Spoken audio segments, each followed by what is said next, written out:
Hello friends, welcome everyone. நான் உங்கள் சபரி. இந்த வீடியோ பார்க்குற உங்களுக்கு ஒரு 14-15 வயசுல டீனேஜ் பசங்களோ பொண்ணுங்களோ வீட்ல இருக்காங்களா? அப்படின்னா நீங்க இந்த வீடியோவை கடைசி வரைக்கும் விடாம கண்டிப்பா பார்க்கணும். நான் இந்த வீடியோவை நீங்க கடைசி வரைக்கும் பார்க்கணுங்கிறதுக்காக சொல்லல. கடைசியா நீங்க பார்க்கும்போது நான் எதுக்காக பார்க்க சொன்னேங்கிறது உங்களுக்கு கண்டிப்பா புரியும். நம்ம சென்னை மாநகரத்துல ஒரு 8வது படிக்கிற பொண்ணுக்கு எத்தனை வயசு இருக்கும்? 14-15 வயசுக்கு ஒரு 2-3 வருஷம் தான் இருக்கும். டீனேஜ் பொண்ணு ஒரு பார்ட்டிக்கு போறேன்னு சொல்லிட்டு அவங்க வீட்டை விட்டு வெளியே போயிருக்காங்க. என்னோட ஃப்ரெண்டோட அப்பா அம்மாவுக்கு ஆனிவர்சரி, கல்யாண நாள் அப்படிங்கிறதுனால அங்க கேக் வெட்டி செலிப்ரேட் பண்றாங்க. நான் அந்த பார்ட்டிக்கு போயிட்டு வரேன்னு சொல்ல பொண்ணு போனதுக்கு அப்புறம் திருப்பி வரவே இல்லை. அவங்க அப்பாவும் அம்மாவும் பல இடங்கள்ல தேடுறாங்க. ஒரு ஃப்ரெண்டு வீட்டுக்கு போறதா சொன்னாலே அந்த ஃப்ரெண்டுக்கு கால் பண்ணி கேட்டா அவங்க வீட்டுக்கு அந்த பொண்ணு போகவே இல்லை. அந்த அப்பா அம்மாவுக்கு அப்படி ஒரு பயம். போலீஸ்ல கம்ப்ளைண்ட் கொடுத்து அந்த பொண்ணு எங்க போனான்னு சொல்லி எல்லா இடத்துலயும் வலை வீசி தேடி கடைசியா போலீஸ் போய் ஒரு இடத்துல நின்னா அந்த பொண்ணு மட்டும் அந்த இடத்துல விக்டிமா இல்ல, அந்த பொண்ணு மாதிரி இன்னும் நிறைய பேர் இருந்திருக்காங்க. இது இப்பதான் நடக்குதா இல்ல பல வருடங்களா இந்த மாதிரி நடந்துகிட்டு வருதா? எத்தனை ஸ்கூல் பொண்ணுங்க இதுல பாதிக்கப்பட்டிருக்காங்க? இது எல்லாமே போலீஸோட விசாரணையில அடங்கியிருக்கு. அப்படி என்னதான் நடந்துச்சு அந்த 8வது படிக்கிற பொண்ணுக்கு? சின்ன வயசுலயே தெரியக்கூடாத விஷயங்கள் நிறைய தெரிஞ்சு அதை தெரிஞ்சுக்கணும் அதை செய்யணும்னு சொல்லிட்டு போற நிறைய டீனேஜ் பசங்க பொண்ணுங்களுக்கு அவங்களோட வாழ்க்கையில எவ்வளவு ஒரு திருப்பு முனையா அது இருக்கு, அவங்களோட வாழ்க்கையை எந்த லெவலுக்கு அது கீழே தள்ள போகுது, இப்படிங்கிற எல்லா விஷயங்களும் இந்த சம்பவத்துக்குள்ளார போய் பார்க்கலாம். வாங்க உள்ளார போகலாம். கரெக்டா ஏப்ரல் 25ஆம் தேதி 2025 வருடம் சாயந்தரம் 5 மணி பக்கம் சென்னையில இருக்கிற திருவிக போலீஸ் ஸ்டேஷனுக்கு ஒரு அம்மா அழுதுகிட்டே வராங்க. அவங்க வரும்போதே தெரியுது அவங்க வீட்டுல ஏதோ ஒரு பெரிய பிரச்சனைன்னு. என்னோட பொண்ணை காணோம்னு சொல்லிட்டு போலீஸ் ஸ்டேஷன் கத்துறாங்க. அங்க இருக்கிற எல்லா போலீஸ் ஸ்டேஷன்லுமே எப்படி பார்ப்பாங்க? 1000 கேஸ்ல இதுவும் ஒரு கேஸ் தான், உன் பொண்ணு மட்டும் தான் காணாமா, நிறைய பொண்ணுங்களை காணாமா, என்ன விஷயம் அப்படிங்கறத எல்லாத்தையும் டீட்டெயில்டா கேட்கறாங்க. அந்த அம்மா ஒரே ஒரு விஷயத்த தான் சொல்றாங்க. நேத்து சாயந்தரம் என்னோட ஃப்ரெண்டு வீட்டுக்கு போறேன்னு சொன்ன பொண்ணு அந்த ஃப்ரெண்டு வீட்டுக்கு போகவே இல்லை. நாங்க கால் பண்ணி கேட்டோம், அந்த ஃப்ரெண்டு வீட்டுல அவ இல்ல, இது வரைக்கும் அவ வரவே இல்லைங்க, போன் சுவிட்ச் ஆஃப்ல இருக்கு. 8வது படிக்கிற பொண்ணு வெறும் 14 வயசு தாங்க ஆகுது அப்படிங்கிற ஒரு கம்ப்ளைண்ட்டை தராங்க. இப்பதான் போலீஸ்க்கு அதோட சீரியஸ்னஸே தெரியுது. ஒரு மைனர் பொண்ணு, ஸ்கூல் படிக்கிற பொண்ணு, ஃப்ரெண்டு வீட்டுக்கு போறேன்னு சொல்லிட்டு எங்க போயிருப்பா? யாராச்சும் கிட்னாப் பண்ணிட்டாங்களா? கிட்னாப் பண்ண மாதிரி யாராச்சும் கால் பண்ணாங்களா?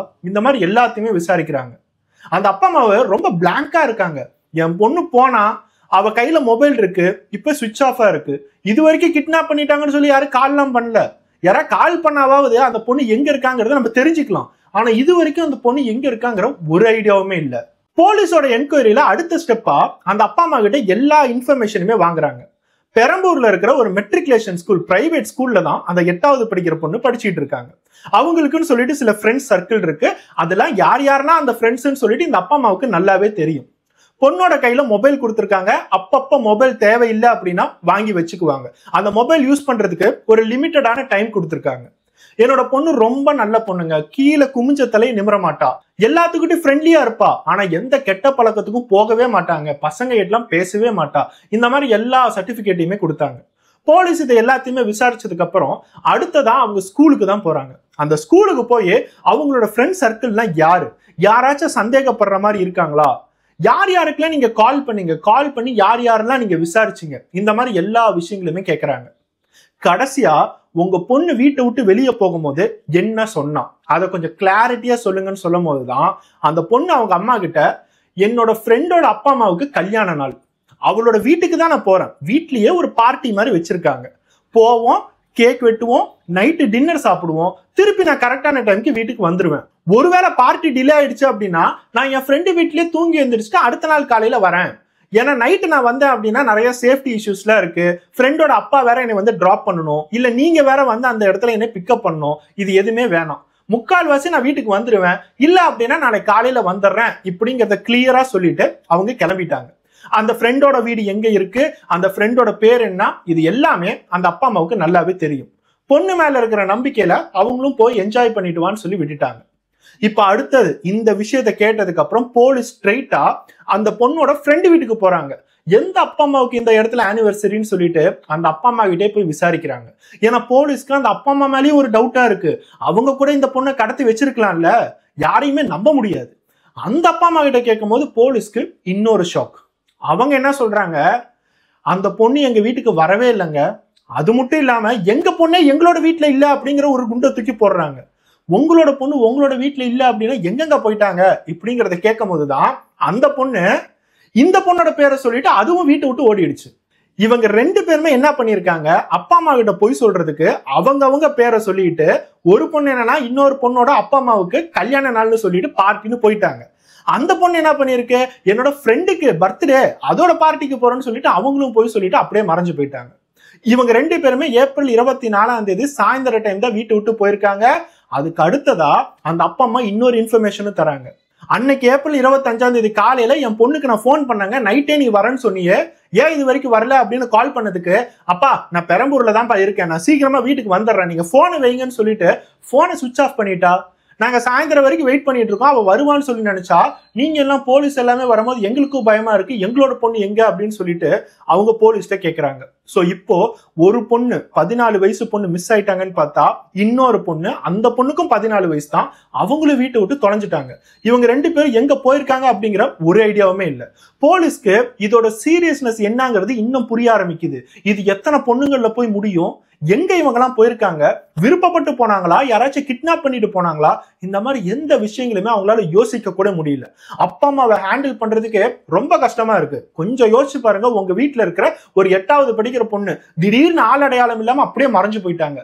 பார்ட்டிக்கு போறேன்னு சொன்ன பொண்ணு திருப்பி வீட்டுக்கு வரவே இல்லை, கால் பண்ணா சுவிட்ச் ஆஃப் இருக்கு. அந்த பொண்ணு எங்க போனாங்கன்னு ஒரு ஐடியாவுமே இல்லை. நீங்க எவ்வளவு பதற்றமா இருப்பீங்க. போலீஸால அவங்கள விசாரிக்கவே முடியல. அந்த அப்பா அம்மா எல்லாமே கத்தி கதற அழுக ஆரம்பிச்சிடுறாங்க. அவங்களுக்கு டோட்டலா என்னோட பொண்ணு திருப்பி கிடைப்பாளா அப்படிங்கிற ஒரு நம்பிக்கையே போச்சு. இருந்தாலும் அவங்களோட முயற்சிகள் எல்லாத்தையுமே அவங்க பண்ணிட்டு இருக்காங்க. அவங்களோட சொந்தக்காரங்களுக்கு கால் பண்றது, வெவ்வேறு ஃப்ரெண்ட்ஸுக்கு கால் பண்றது, அவ எக்ஸாம்ல ஏதாச்சும் ஃபெயில் ஆயிட்டாளான்னு சொல்லி ஸ்கூல்ல விசாரிக்கிறது, ஸ்கூல்ல வேற ஏதாச்சும் பிரச்சனை இருக்காங்கிற எல்லா விஷயங்களுமே போலீஸ் முதற்கொண்டு என்கொயரி பண்ண ஆரம்பிச்சாங்க. அப்போதான் போலீஸோட சைபர் டீம் உள்ளார வந்தாங்க. ஏப்ரல் 25 காலையில இன்னொரு ஃப்ரெண்டோட அப்பா அம்மா என்ன சொன்னாங்க, என்னோட பொண்ணுக்கு நான் கால் பண்ணேன், அவ அட்டன் பண்ணிட்டு நான் பெரம்பூர்ல தான் இருக்கேன், நான் வீட்டுக்கு வந்துடுறேன்னு சொல்லிட்டு வச்சா இல்ல, வைக்கும் போது அந்த டவர் லொகேஷன் எங்க இருந்துச்சு, அந்த மொபைலோட ஜிபிஎஸ் லொகேஷன் எங்க அப்படின்னு பார்க்கும் போதுதான் அதே பெரம்பூர்ல தான் அந்த பொண்ணுங்களும் இருந்திருக்காங்க. பெரம்பூர்ல இருக்கிற வீனஸ் அப்படிங்கிற ஒரு ஏரியால ஒரு லைப்ரரி இருக்கு. அந்த லைப்ரரிக்கு பின்னாடி பாத்தீங்க அப்படின்னா ஒரு பாலடைஞ்ச பில்டிங், ரொம்ப பழைய பில்டிங், பெருசா யூசேஜே இருக்காது, எங்க பார்த்தாலும் மண்ணு செடியா தான் வளர்ந்துருக்கும். அது யாரோட பில்டிங்னு கூட யாருக்கும் தெரியாது. முக்கால்வாசி அது கவர்மெண்ட்டோ இல்ல புறம்போக்கு விஷயமா தான் இருக்கும். அந்த இடத்துல தான் ஜிபிஎஸ் லொகேஷன் காட்டியிருக்கு. போலீஸ் இமீடியட்டா அவங்களோட டீமை கூட்டிட்டு அந்த இடத்துக்கு போயிருக்காங்க. கரெக்டா அந்த பாலடைஞ்ச பில்டிங்க்கு முன்னாடி போய் நிக்கும் போது 2 பசங்க அங்க நின்னு ஃபர்ஸ்ட் ஃப்ளோர்ல நின்னு சிகரெட் பிடிச்சிட்டு இருக்காங்க. பாக்குறதுக்கு சின்ன பசங்க மாதிரிதான் இருக்காங்க, நீட்டா தான் ட்ரெஸ் எல்லாத்தையுமே போட்டிருக்காங்க. ஆனா அவங்களுக்கு பாக்குறதுக்கு மட்டும் கொஞ்சம் சந்தேகமாவே இருந்துச்சு. இவங்க அங்க எதுக்கு நின்னு சிகரெட் பிடிச்சிட்டு இருக்காங்க, பொதுவா இந்த பில்டிங்க்கு யாருமே வரக்கூடாது இல்ல, ஆனா இந்த 2 பசங்களுக்கு எப்படி இங்க அக்சஸ் கிடைச்சிச்சு? உடனே போலீஸ் எல்லாருமே மேல போகும்போது அந்த 2 பசங்க போலீஸை பார்த்து ஓட ஆரம்பிக்கிறாங்க. சோ இப்ப போலீஸ்க்கு தெரிஞ்சிருச்சு இந்த 2 பசங்க ஏதோ தப்பு பண்ணிருக்காங்கன்னு. உடனே அவங்க 2 பேர்த்தையும் பிடிக்கிறாங்க. பிடிச்சு அந்த பில்டிங்கோட ஃபர்ஸ்ட் ஃப்ளோருக்குள்ளார போனா அங்க இருக்கிற எல்லா போலீஸ்க்குமே ஒரு பெரிய அதிர்ச்சி. அவங்க பார்த்த காட்சி, அதுக்கு அடுத்தது என்ன பண்றதுன்னு சொல்லிட்டு ஒவ்வொரு இடமா துணி எல்லாத்தையுமே தேட ஆரம்பிக்கிறாங்க. ஏன்னா இவங்க தேடி வந்த 2 பொண்ணு இல்ல, அந்த இடத்துல இன்னொரு பொண்ணு சேர்ந்து 3 பொண்ணுங்களும் நிர்வாணமா ஒரே ஒரு பெட்ஷீட்டை மட்டும் தான் புடிச்சுக்கிட்டு நிக்கிறாங்க. அவங்களுக்கு என்ன நடக்குதுங்கிறது அந்த பொண்ணுங்களுக்கே தெரியல. எல்லாருமே நல்ல போதையில இருக்காங்க. அங்க இருக்கிற போலீஸ் எல்லாமே எங்க அவங்களோட துணின்னு சொல்லிட்டு எல்லா துணியுமே எடுத்து அந்த பெண்களுக்கிட்ட கொடுத்து அந்த துணியை போட சொல்றாங்க. அந்த 3 பேருமே போதையில தான் துணியை போட்டுக்கிட்டு எங்க இருக்கோம், என்ன பண்றோம், இந்த மாதிரி எந்த விஷயங்களுமே தெரியல. போலீஸ் இதெல்லாம் பண்ணும் போது அந்த 3 பொண்ணுங்க, அந்த நிர்வாணமான 3 பொண்ணுங்களுக்கு பக்கத்துல 4 பசங்க, போலீஸ் ஆல்ரெடி பிடிச்ச 2 பசங்க, இன்னும் 4 பசங்க ஃபுல்லா போதையில, சிகரெட்டு, தண்ணி எல்லாம் பாட்டிலா இருக்கு. அந்த இடம் ஃபுல்லா யாரு குடிச்சாங்க, கஞ்சாவா இல்ல ட்ரக்ஸா ஒண்ணுமே தெரியல. நல்ல குடும்பத்தை சேர்ந்த நாங்க, என்னோட பொண்ணு கீழக்கு தலை குமிஞ்சா எந்திரிக்கவே மாட்டா, யார்கிட்டயுமே கெட்ட பழக்கத்துக்கு போகவே மாட்டா, யார்கிட்டயும் அனாவசியமா பேச மாட்டான்னு நினைச்ச அந்த பொண்ணு, அந்த பொண்ணோட 2 ஃப்ரெண்ட்ஸ், டோட்டலா 3 பொண்ணுங்க எப்படி இந்த பில்டிங்குள்ளார வந்தாங்கிறது தான் போலீஸ்க்கு இருக்கலே பெரிய ஆச்சரியம். இந்த பொண்ணுங்களை கடத்தி இந்த இடத்துக்கு வந்து எல்லாத்தையும் பண்ணியிருக்காங்களா இல்ல இந்த பொண்ணுங்களே விருப்பப்பட்டு தான் வந்தாங்களா? இதுதான் போலீஸோட அடுத்த கேள்வியே. ஆனா இதெல்லாம் விசாரிச்சு பதில் சொல்றதுக்கு அங்க இருக்கிறவங்க யாருமே தெளிவா இல்ல. எல்லாத்தையுமே போலீஸ் ஸ்டேஷனுக்கு கூட்டிட்டு வராங்க. அவங்களோட போதை எல்லாம் தணிஞ்சதுக்கு அப்புறம் அவங்கள விசாரிக்க ஆரம்பிக்கிறாங்க. இந்த இடத்துல இந்த 6 பசங்க குற்றவாளிங்கிறது நல்லாவே தெரிஞ்சிருச்சு. அந்த 6 பசங்கள்ல 3 பசங்களுக்கு போலீஸ்ல நிறைய கேசஸ் வேற இருக்கு. ஒருத்தவங்க மேல 11 கேஸ் பக்கம் இருக்கு, இன்னொருத்தவங்க மேல 6 கேஸ் இருக்கு, இன்னொருத்தவங்க மேல 1 கேஸ் இருக்கு. இந்த மாதிரி ஒவ்வொரு எக்ஸ்பீரியன்ஸா ஒருத்தன் ஃப்ரெஷர், அடுத்தது மிட், அடுத்தது சீனியர்னு சொல்லிட்டு எல்லாமே அந்த இடத்துல இருக்காங்க. இன்னும் 3 பசங்க 16, 17 வயசு தான். அவங்க மேல எந்த கேஸுமே இல்ல. அவங்களும் ஸ்கூல் படிக்கிற பசங்க தான். இவங்கெல்லாம் எப்படி சேர்ந்தாங்க, எப்படி இந்த பொண்ணுங்களை கூட்டிட்டு வந்தாங்க? போலீஸ்க்கு ஒரு பெரிய தலைவலி. நம்ம வேற ஏதாச்சும் கும்பலை பிடிச்சிருக்கோமா, இந்த 3 பொண்ணுங்க மாதிரி வேற ஏதாச்சும் பொண்ணுங்களா இவங்க இது வரைக்கும் ஏதாவது பண்ணிருக்காங்களா, இந்த மாதிரி ஒரு பெரிய பயம். ஏன்னா பொள்ளாச்சிக்கு அடுத்தது சென்னைன்னு சொல்லிட்டு பேர் வந்துடக்கூடாது இல்ல. அடுத்ததா போலீஸ் பாதிக்கப்பட்ட 3 பெண்களையுமே ஹாஸ்பிட்டல்ல போய் அட்மிட் பண்றாங்க. அந்த ஹாஸ்பிட்டல்ல அவங்களை சிகிச்சை பண்ணதுக்கு அப்புறம் எல்லாமே ஒரு 13, 14 வயசு டீனேஜ் பொண்ணுங்க தான். அவங்க எல்லாத்துக்கிட்டையுமே பாலியல் உறவு வச்சதுக்கான எல்லா ஆதாரங்களும் இருக்கு அப்படிங்கிறத சொல்றாங்க. நைட்டு ஃபுல்லா இவங்களை போதையிலேயே வச்சு நிறைய டைம் இந்த 3 பெண்கள் கூட எல்லாருமே பாலியல் உறவு வச்சிருக்காங்க. ரொம்ப கஷ்டப்படுற விஷயம் என்னன்னா, அந்த பொண்ணுங்களுக்கு என்ன நடக்குது அப்படிங்கறதே அந்த இடத்துல தெரிஞ்சிருக்காது. காலையில எந்திரிச்சதுக்கு அப்புறம் தான் அவங்களுக்கு நினைவு வந்திருக்கும். அதுக்கப்புறம் தான் அவங்களோட உடம்புல இருக்கிற எல்லா வலியுமே அவங்க ஃபேஸ் பண்ண ஆரம்பிச்சிருப்பாங்க. இதை சொல்லும் போது அந்த 3 பெண்களோட அப்பா அம்மா எப்படி அதை பார்த்துட்டு இருப்பாங்க, எப்படி அதை கேட்டுட்டு இருப்பாங்கிறத கொஞ்சம் யோசிச்சு பாருங்க. இப்ப போலீஸ்க்கு தெரிய வேண்டியதெல்லாம் இந்த 3 பொண்ணுங்களும் எப்படி இந்த இடத்துக்கு வந்தாங்க. போலீஸோட விசாரணையில அந்த 3 பொண்ணுங்களும் சொல்றதை வச்சும் இந்த பசங்களை விசாரிக்கிறத வச்சும் ஒவ்வொரு உண்மைகளா போலீஸ் கண்டுபிடிக்க ஆரம்பிச்சாங்க. இந்த இடத்துல பசங்க மட்டும்தான் குற்றவாளிகள், பசங்களால மட்டும்தான் எல்லா விஷயங்களும் நடக்குது அப்படிங்கறத தாண்டி இதுல கொஞ்சம் கொஞ்சமா இந்த பெண்களும் ஈடுபட்டிருக்காங்க அப்படிங்கறதும் தெரிவிச்சாங்க. ஆரம்பத்துல திருவிக்கா போலீஸ் ஸ்டேஷன்ல ஒரு அம்மா வந்து கம்ப்ளைண்ட் பண்ணி அந்த பொண்ணுல இருந்து தான் இந்த கேஸ் எல்லாமே போகுது. அந்த பொண்ணை நம்ம ட்ராக் பண்ண ஆரம்பிச்சோம் அப்படின்னா எல்லாத்தையுமே கண்டுபிடிக்க முடியுங்கிறத போலீஸ் நீட்டா தெரிஞ்சுக்கிட்டாங்க. அந்த பொண்ணு வெறும் 8வது படிக்கிற பொண்ணு, ஒரு பிரைவேட் ஸ்கூல், மெட்ரிகுலேஷன் ஸ்கூல்ல 8வது படிக்கிற பொண்ணு. அவங்களோட மொபைலை செக் பண்ணும் போது அவங்களோட க்ளோஸ் ஃப்ரெண்டு தான் நம்ம 2வதா பாக்குற இந்த பொண்ணு. அந்த 2வதா இருக்கிற பொண்ணு 9வது ஃபெயில். 9வது ஃபெயில் ஆனதுக்கு அப்புறம் ஒரு லேப் டெக்னீஷியன் கோர்ஸ் ஜாயின் பண்ணலாம்னு சொல்லிட்டு சென்னை பெரம்பூர்லயே வேற ஒரு கோச்சிங் சென்டர்ல ஜாயின் பண்ணிருக்காங்க. அந்த கோச்சிங் சென்டர்ல அவங்களுக்கு சில பசங்கலாம் ஃப்ரெண்ட்ஸா கிடைச்சிருக்காங்க. அந்த பசங்க எல்லாமே இவங்க கிட்ட வலிஞ்சு பேசி மொபைல் நம்பர் வாங்கி எல்லா விதமான விஷயங்களும் நடந்துட்டு இருக்கு. அந்த பசங்க கேட்டதுனால அந்த கோச்சிங் சென்டர்ல இருக்கிற பொண்ணு, எனக்குன்னு சொல்லிட்டு 2 க்ளோஸ் ஃப்ரெண்ட்ஸ் இருக்காங்க, 2 பொண்ணுங்க, நாங்க 3 பேருமே எப்பயுமே ஒரு டீமா இருப்போம். அவங்க வந்து நான் படிச்ச மெட்ரிகுலேஷன் ஸ்கூல்ல தான் படிக்கிறாங்க, அந்த 2 ஃப்ரெண்ட்ஸுமே 8வது தான் படிக்கிறாங்கன்னு சொல்லிட்டு அந்த 9வது ஃபெயில் ஆன பொண்ணு இந்த 2 பொண்ணுங்களையும், மெட்ரிகுலேஷன் ஸ்கூல்ல இருக்கிற 2 பொண்ணுங்களையும் நம்ம கரெக்டா சண்டே பக்கம் ஒரு பார்க்ல மீட் பண்ணுவோம்.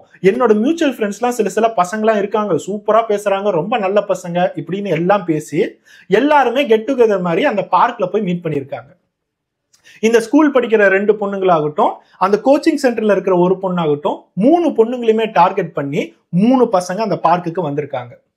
இந்த 3 பொண்ணுங்க கிட்டயுமே பேசி ஆசை காட்டி வரும்போதே கையில ஒரு கிஃப்ட் வேற, 3 பொண்ணுங்களுக்கும் 3 கிஃப்ட். சோ பசங்க சூப்பரா ட்ரெஸ் பண்ணிருக்காங்க, சூப்பரா நம்ம கிட்ட பேசுறாங்க, மரியாதையா இருக்காங்க, நமக்கு கிஃப்ட் எல்லாம் தராங்க. இது போதாதா அந்த டீனேஜ் பொண்ணுங்க இம்ப்ரெஸ் ஆகிறதுக்கு? ஒவ்வொருத்தவங்களும் கிஃப்ட் வாங்கிட்டாங்க, அந்த பசங்க கூட நெருக்கமா உட்காந்துருக்காங்க, பேசியிருக்காங்க, போட்டோ எடுத்திருக்காங்க, மொபைல் நம்பர் எக்ஸ்சேஞ்ச் பண்ணிருக்காங்க. அதுக்கப்புறம் அவங்களோட கான்வர்சேஷன் கொஞ்சம் கொஞ்சமா ஏறிக்கிட்டே போயிட்டு இருக்கு. 3 பொண்ணுங்களுக்கும் 3 பசங்க வந்துட்டாங்கல்ல, அதனால அவங்களே ஃபிக்ஸ் ஆகிட்டாங்க. ஓகே, என்னோட பேர் இவன் தான், உன்னோட பேர் இவன், உன்னோட பேர் இவன் சொல்லிட்டு அவங்களா ஃபிக்ஸ் ஆகி ஒவ்வொருத்தவங்க கூடயா சண்டை போடாம மெசேஜ் பண்ணிட்டு இருந்திருக்காங்க.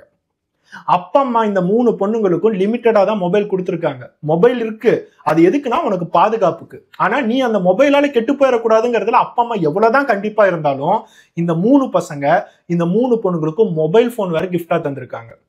ஒரு பக்கம் அப்பா அம்மா கொடுத்த மொபைலு, இன்னொரு பக்கம் பாய் ஃப்ரெண்ட் கொடுத்த மொபைல். இந்த பாய் ஃப்ரெண்ட் கொடுத்த மொபைலை எக்காரணத்துக்கு கொண்டு வெளியே எடுக்காம சீக்கிரட்டாவே வச்சிருந்திருக்காங்க. இந்த பாய் ஃப்ரெண்ட் கொடுத்த மொபைல்ல ஆண்ட்ராய்டு அப்ளிகேஷன்ஸ், அதுக்கு மேல இன்டர்நெட் சார்ஜ், அந்த கால் பேசுறதுக்கான சார்ஜ், இது எல்லாமே அந்த பசங்களே ரீசார்ஜ் பண்ணி விட்டாங்க. இது எல்லாம் கிடைச்சதுக்கு அப்புறம் அந்த பொண்ணுங்களுக்கு இன்னும் நம்பிக்கை வந்துருச்சு. இந்த பசங்க நம்மள ரொம்ப உயிருக்கு உயிரா நேசிக்கிறாங்க போல, மொபைல் போனு காஸ்ட்லியால நமக்கு கிஃப்ட் பண்றாங்க, அதனால இதுக்கு பேரு தான் லவ்னு சொல்லிட்டு அவங்களுக்குள்ளாரையே போன்லயே லவ் பண்ண ஆரம்பிச்சுட்டாங்க. அப்பா அம்மாவுக்கு தெரியாம அடிக்கடி அந்த பசங்க பைக்கை கொண்டுட்டு வந்து வெவ்வேறு இடங்கள்ல ஊரை சுத்துறதும், பார்க்கு, பீச்சு, சினிமா இந்த இடத்துக்கெல்லாம் போய் என்னென்னலாம் பண்ணுவாங்கங்கிறது அந்த கன்றாவியா நம்ம நினைச்சு கூட பார்க்க முடியாது. எல்லாமே டீனேஜ் பசங்க, டீனேஜ் பொண்ணுங்க. செக்ஸ் அப்படின்னா என்னங்கிறது முழுமையா தெரிஞ்சுக்காமையே, செக்ஸ் அப்படின்னா என்னங்கிறது தெரிஞ்சுக்கக்கூடிய வயசு கூட வராம அதை ட்ரை பண்றதுக்கான எல்லா முயற்சிகளுமே எடுக்க ஆரம்பிக்கிறாங்க.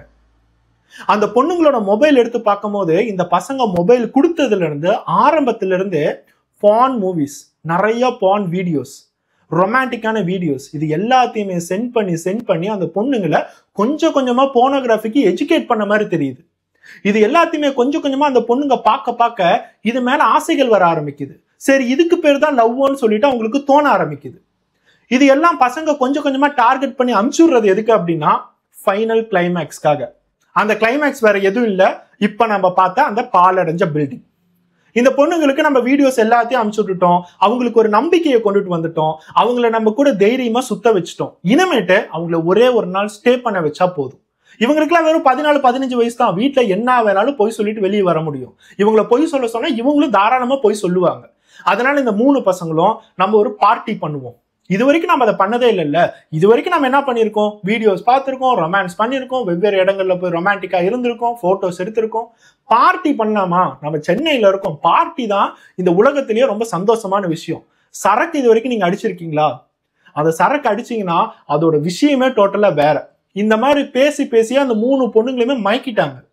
அந்த 3 பொண்ணுங்களும் நம்ம பார்ட்டிக்கு போவோம், நல்லா குடிப்போம், நம்மளும் மாடர்னா இருப்போம், நம்மளும் என்ன வேணாலும் செய்வோம்னு சொல்லிட்டு அவங்க அப்பா அம்மா கிட்ட பொய் சொல்லிட்டு எல்லாம் வந்திருக்காங்க. ஒவ்வொரு பொண்ணு இன்னொரு பொண்ணோட பேரை சொல்லி நான் பர்த்டே பார்ட்டிக்கு போறேன், ஃப்ரெண்டோட அப்பா அம்மாவுக்கு ஆனிவர்சரி கேக் வெட்ட போறேன், சப்போஸ் நான் போயிட்டு திருப்பி வரல அப்படின்னா கால் பண்ணிட்டு இருக்காதீங்க, நைட்டு ரொம்ப டிலே ஆயிடுச்சுன்னா நான் அங்கேயே தங்கிக்குவேன், ஏன்னா நைட்டு தேவையில்லாம நான் வெளியே வரதுனால எனக்கு தாமா பிரச்சனை, சென்னையில நைட்டு ஒரு பொண்ணு நடக்க முடியுமா சொல்லுங்க, இப்படிங்கிறத சொல்லிதான் ஒவ்வொருத்தவங்களும் வீட்டுல பொய் சொல்லிட்டு வெளியே வந்திருக்காங்க.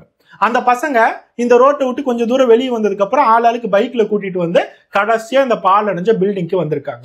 இந்த பொண்ணுங்களுக்கு அங்கதான் வரோங்கிறது நல்லாவே தெரியும், நம்ம பார்ட்டி பண்ண போறோங்கிறது நல்லாவே தெரியும், பார்ட்டில என்ன வேணாலும் நடக்கலாம், இந்த 3 பசங்க கூட நம்ம ஒரு செக்ஷுவலான ரிலேஷன்ஷிப் கூட வச்சுக்குவோம், இப்படிங்கிற ஒரு ஆசை கூட அவங்களோட மனசுல இருந்திருக்கு. எல்லாமே 14 வயசு பொண்ணுங்க. அவங்களோட மனசுல இது எல்லாமே சாதாரணமா தோன்றதுங்கிறத நம்மளால தடுக்கலாம் முடியாது. போன்ல என்ன பாக்குறாங்களோ, சுத்தி எல்லாத்தையுமே என்ன பண்றாங்களோ, படத்துல என்ன பாக்குறாங்களோ எல்லாமே அவங்களோட மனசுல தோணும். ஆனா நம்ம இப்ப பேசின வரைக்கும் இந்த பொண்ணுங்களோட ஆசை, இந்த பொண்ணுங்களோட இன்ஃப்ளூயன்ஸ், இந்த பொண்ணுங்களோட சம்பந்தம், இது எல்லா விஷயங்களும் இருந்தாலும் அந்த பாலடைஞ்ச பில்டிங்க்கு வந்ததுக்கு அப்புறம் அந்த இடத்துல பாதிக்கப்பட்டது இந்த 3 பெண்கள் தான். ஏன்னா இந்த 3 பெண்களையும் அந்த பசங்க யூஸ் பண்ணிக்கிட்டாங்க.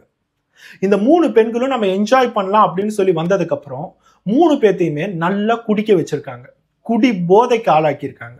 நல்லா குடிச்சதுக்கு அப்புறம் அந்த 3 பசங்களும் இவங்க தான் என்ன பண்றாங்கன்னே தெரியாது இல்ல, குடி போதையில இருக்காங்கல்ல, அந்த 3 பசங்களும் இந்த 3 பொண்ணுங்க கிட்ட மாத்தி பாலியல் உறவு வைக்க ஆரம்பிச்சிருக்காங்க.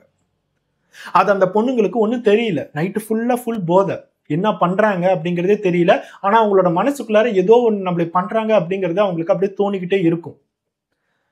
இதெல்லாம் தாண்டி ரொம்ப கவலையான விஷயம் என்னன்னா, இந்த 3 பசங்க மட்டும் இல்லை, இந்த 3 பசங்களுக்கு ஃப்ரெண்ட்ஸ்ன்னு சொல்லிட்டு இன்னும் 3 பசங்க, அவங்க எல்லாம் மேஜர் கேட்டகரியில வருவாங்க. அவங்க மேலதான் போலீஸ் கேசஸ் நிறைய இருக்கு.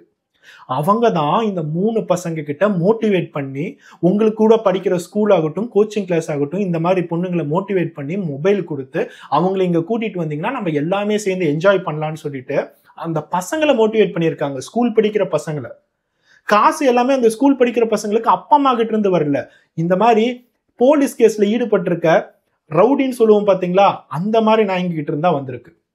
அவங்க எல்லாமே காசு கொடுத்து இந்த ஸ்கூல் பசங்களை தப்பு பண்ண வச்சு அவங்களும் வந்து என்ஜாய் பண்ணிக்கிட்டு ஒரு நாள் முழுக்க எல்லாமே வச்சு வீடியோ எதாவது எடுக்கணும்னா எடுத்து, கடைசியா எல்லாமே டீனேஜ் பொண்ணுங்க தானே, அவங்களுக்கு எல்லாம் மயக்கம் தெரிஞ்சதுக்கு அப்புறம் ஆளாளுக்கு வீட்டுக்கு போங்க, வீட்டுக்கு போய் நீங்க பாட்டுக்கு ஜாலியா இருங்க, நைட் ஒண்ணுமே நடக்கல, நீங்க போதையில தான் இருந்தீங்க, இல்ல அவங்க லவ்வர்ஸ் கூட தான் என்ஜாய் பண்ணீங்கன்னு சொல்லிட்டு ஏமாத்தி அனுப்பிச்சுடலாம் அப்படிங்கறதுதான் பிளான். இல்ல அதுக்கப்புறம் யாராச்சும் வந்து ஐயோ நான் தப்பு பண்ணிட்டேன், என்ன இது பண்ணிட்டான் அப்படின்னு சொல்லிட்டு ஏதாவது கம்ப்ளைண்ட் கொடுக்குற மாதிரி இருந்தாங்க அப்படின்னா எப்பயும் போல வீடியோ எடுத்து அவங்கள நாங்க வந்து அப்பா அம்மா கிட்ட மாட்டி விட்டுருவோம், உங்களோட வீடியோ எல்லாத்தையுமே நாங்க ஆன்லைன்ல போட்டுருவோம்னு சொல்லிட்டு பயம்படுத்துறதும் அவங்களோட ஒரு பிளானா இருந்திருக்கு. போலீஸோட முக்கியமான கேள்வியே, உங்களோட மொதல் செட்டே இந்த 3 பொண்ணுங்க தானா, இல்ல இந்த 3 பொண்ணுங்க எத்தனாவது செட்டு அப்படிங்கறதான் கேட்கறாங்க. ஏன்னா இவங்கெல்லாம் எப்ப இருந்து இந்த தொழிலை பண்ணிக்கிட்டு வராங்க, எப்ப இருந்து இந்த வேலையை பண்ணிக்கிட்டு வராங்க அப்படிங்கிறது யாருக்குமே தெரியல. அதுல ஒருத்தவனோட பேரு கலிமுல்லா. இந்த கலிமுல்லாங்கிறவனுக்கு 11 கேசஸ் இருக்கு. அதுக்கு அடுத்ததா யுகேஷ்ங்கிறவன் மேல 6 கேஸ் இருக்கு. அதுக்கு அடுத்ததா அபிஷேக். இந்த அபிஷேக் அப்படிங்கிறவன் ஃப்ரெஷர் போல, அவனுக்கு ஒரு கேஸ் இருக்கு. இவங்க 3 பேருமே போலீஸ் ஸ்டேஷன்ல எனக்கு இத்தனை கேஸ் இருக்குது அப்படின்னு சொல்லிட்டு கெத்தா ஸ்கூல் பசங்க எல்லாத்திட்டுமே சொல்றது. யார் யாரெல்லாம் மோட்டிவேட் பண்ணி யார் யாரெல்லாம் பிரெயின் வாஷ் பண்ண முடியுமோ 16 வயசு பசங்க 15 வயசு பசங்கன்னு சொல்லிட்டு அவங்களை அப்படியே கவர்றது.